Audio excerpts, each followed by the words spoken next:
내가 아무리 가꾸고 아무리 잘해줘도 결국 정착은 이런 여자한테요. 솔직히 이런 모습이 안 느껴지면 미래까지 그리기가 좀 어렵거든요. 근데 그런 모습은 내가 얼마든지 의도해서 보여줄 수 있어요. 눈 딱 감고 한 2번만 해봐.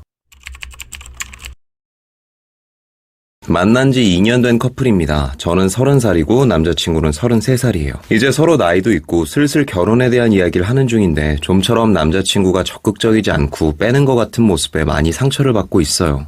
연애 초반부터 결혼은 너 같은 사람이랑 해야 한다고 말하던 사람이 이제와 다른 모습을 보이니 더 충격입니다. 연애 초반에는 뭔 말을 못하겠습니까? 꼬시려면은 이런 말 정도는 다 합니다. 나는 너밖에 없고 너만 있으면은 뭐 내 인생 다 된 것 같고 도파민이 막 빵빵 터져나오는 시기 하는 말들은 그냥 이 새끼가 나를 진짜 많이 좋아하는구나 한 요 정도로만 딱 그 정도로만 생각을 해야지 그거를 가지고 너무 뒤에 가서 막 신빙성을 따지면 안 돼요. 내가 요즘 살이 쪄서 그런 거냐고 물어도 봤지만 그건 아니라고 하는데 전 자꾸 그게 마음에 걸려요. 이거를 대놓고 이렇게 내가 먼저 얘기한다고요? 보통 이제 여자분들 같은 경우에는 이런 게 있어도 그냥 어렴풋이 속으로만 좀 그런 게 아닐까 생각을 하지 이걸 그냥 면전에다 너 내가 살쪄서 결혼하기 싫은 거야? 물어볼 정도면은 성격이 되게 불같은 면이 있네요. 근래 들어 야근도 많고 야식을 먹다 보니 4kg 이상 늘었거든요. 에이, 난 또 무슨 한 14kg 늘었다는 줄 알았네. 4kg면 외관상 변화 그렇게까지 크진 않아요. 특히 남자들은 더 잘 몰라요, 그 정도면. 근데 살은 찌면 안 돼. 왜? 자존감이 떨어지거든요.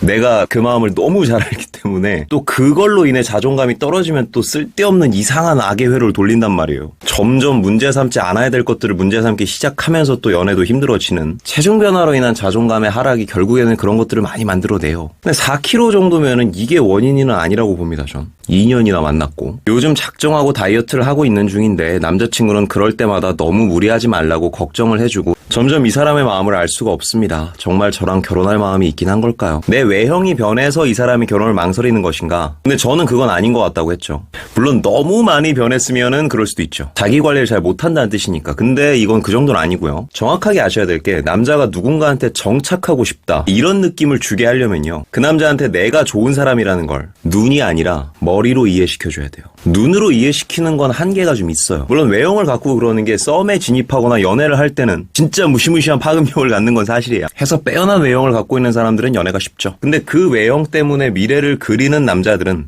정말 상위 몇 프로를 제외하고서는 선뜻 그렇게 많지가 않아요. 여자분들도 그렇겠지만 남자분들 같은 경우에는 특히 누군가와 한평생을 같이 한다 라고 한다면 자연스럽게 따라오는 걱정이 내가 이 사람을 평생 책임져야 된다. 더 직설적으로 표현하면 내가 이 사람을 등에 업고 가야 되는 그런 아름다운 짐인데 내가 이 짐을 온전히 들고 갈 수 있는 힘이 없을 것 같아서 선뜻 용기가 안 나서 망설이게 되는 경우가 대부분이죠. 근데 내가 그 와중에 그냥 외형만 가꾸고 있으면 그렇다고 그 짐의 무게가 가벼워지는 건 아니거든요. 그럼 어떻게 해야 될까요? 생각을 바꿔줘야겠죠. 야, 나는 너의 인생의 짐을 옆에서 같이 들어주고 같이 가줄 사람이야. 내가 너한테 의지하고 싶은 게 아니야. 나 굳이 안 그래도 돼. 이런 텍스트를 전달해야 한다는 거죠. 그렇기 때문에 내가 혼자서도 잘 사는 모습을 보여주라는 거예요. 모든 연애 유튜버들이. 물론 결혼하고 나서는 내가 어떻게 변할지 모르겠지만 결혼 전엔 최대한 이런 느낌을 많이 주려고 해야 돼요. 아, 오케이. 네가 하는 말 뭔지 알겠다. 이 한결같이 추상적인 새끼야. 그럼 그 잘난 느낌을 주기 위해선 내가 뭘 해줘야 되는데 라고 댓글 달릴 거 뻔히 알기 때문에 무서워서 말해드릴게요. 오롯이서 내가 혼자 잘 사는 모습을 보여주는 것도 다 방법이긴 한데 진짜 현실적인 모습, 이런 모습은 연출해서라도 보여줘야 된다는 모습이 있다면 감정에 휩쓸리지 않는 모습을 보여줘야 돼요. 감정에 휩쓸리지 않은 모범적인 답안이라고 하면 요즘 박호님 얘기를 너무 많이 하는데 예전에 박호님 영상에서 그런 얘기가 있었어요. 박호님이 사모님과 이제 결혼을 결심하기로 한 계기 중에 하나가 두 분이 어디 놀러 갔는데 싸웠대요. 싸우면 차 안 분위기 어떤지 다 알잖아요. 그 무거운 공기가 뭔지 알잖아. 이제 박호님이 놀기에 기분 별로 안 좋지 그냥 갈까? 했는데 이때 사모님께서 아니야, 싸운 건 싸운 거고 왔는데 재밌게 놀아야지.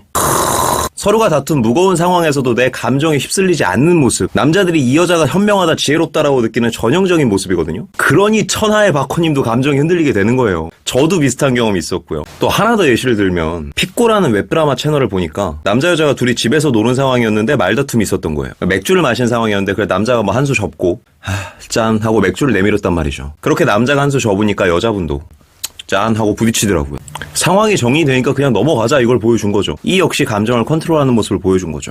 근데 솔직히 이게 그렇게 쉬운 태도는 아니죠. 해서 이런 걸 하기 위해서는 위기 상황이 찾아왔을 때 이걸 좀 다르게 해석할 수 있어야 돼요. 위기 꼴 기회다. 내가 얼마나 쿨한 사람인지 보여줄 수 있는 기회거든요. 그리고 내가 어떻게 대처하느냐에 따라서 저 사람이 나한테 미안하게 만들 수도 있는 기회예요. 저는 연애뿐만 아니라 인간관계나 뭐 친구들하고 있을 때도 말다툼이 일어날 때가 있잖아. 근데 저는 위기가 찾아왔을 때 이걸 기회라고 생각할 수 있는 필터가 안에 있기 때문에 상대의 목소리가 커지면 전 거기서 평정심을 찾아. 야, 쟤 내일 나한테 얼마나 미안해하려고 저러냐 라고 생각하면서.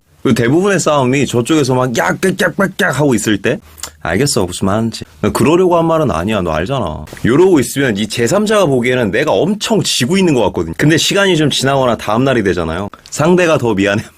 그리고 걔가 더 막 빨리 풀려 그래. 서로 으르렁거리고 있으면 이건 분명히 싸울 상황이다 하고 사과 잘 안 하려고 하는데 얘는 으르렁거리는데 나는 평온하니까 괜히 내가 너무 민감하게 굴었나 하는 일종의 좀 가스라이팅이다. 야 내가 어젠 미안했다. 그럼 나는? 아니야 뭐 그럴 수 있지 뭘 그런 걸 담아두냐. 자동으로 이 친구는 내가 현명한 사람이라고 생각하게 되는 거죠. 해서 어떤 위기 상황이 왔을 때 내가 감정적으로 끌려다니지 않는 모습은 일부러라도 한 번씩 보여줄 필요가 있어요. 웬만한 남자들이 여태까지 만났던 여자들 중에서는 위기 상황에 그렇게까지 1%에 대처를 할 수 있는 사람이 많이 없었을 테니까요. 우리는 오늘로써 알고 있는 거잖아. 앞에서 막 지랄하면 오케이 이제 내가 얼마나 평정심인 사람인지 보여줄게. 당장은 부글부글거리겠지만 이런 게 몇 번은 필요하다고요. 그리고 꼭 잊어서는 안 되는 거. 두 사람이 화해했어요. 끝났어요. 그럼 갑자기 사이코패스처럼 그냥 확 넘어가야 돼. 아까 나도 잘못했고 너도 그랬으니까 이제 그러지 말자. 했으면 이제 뭐 먹으러 갈까? 살짝 좀 미쳤다 생각하고 이렇게 해줘야 돼. 그래야 이 사람은 넘어갈 땐 쿨하게 넘어가는 사람이구나. 감정에 지배당하지 않는구나. 그런 걸 더 보여줄 수가 있는 거예요. 그리고 마지막으로 한 가지 더 팁을 드리면 이미 평소에 자주 싸우고 으르렁거리던 사람이 갑자기 이런 모습을 보여주면 남자가 좀 안 믿을 수도 있거든요. 그래서 내가 성격적으로 변화된 사람이다라는 걸 보여주기 위해서는 계기를 좀 깔아놔야 돼요. 제일 보편적인 게 두 가지죠. 나이와 사건.